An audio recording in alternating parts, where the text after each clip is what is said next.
Many adults nowadays prefer spending their free time playing computer games. Why do they do this? Is this a positive or negative development? Give reasons for your answer and include any relevant examples from your own knowledge or experience. Write at least 250 words.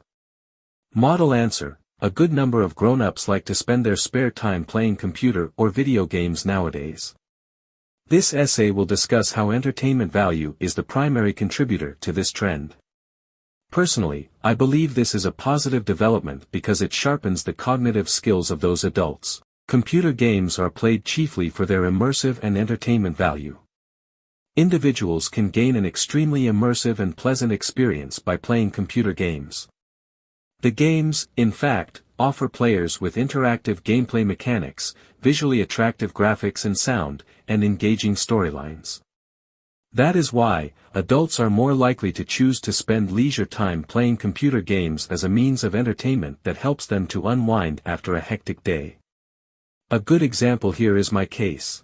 I often play the Age of Empire game because it allows me to immerse myself into the game, providing a vast world to explore and embark on epic conquest, thus helping me to escape from daily stress and shift my focus onto the challenging tasks within the virtual world for a short while.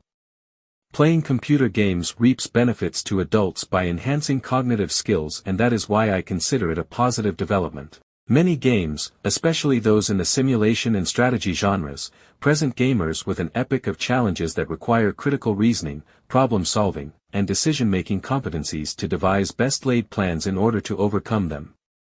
Not only are these transferable skills valuable in the gameplay but also can be applied in real-life problem-solving situations.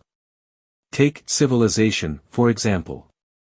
The game offers players a series of challenges that require cognitive skills to examine situations, determine obstacles, and design effective strategies to overcome them. In fine, adults today tend to play digital games because these games are the modern form of entertainment to relieve the pressures of life, and I think this is a positive development as it fosters cognitive development.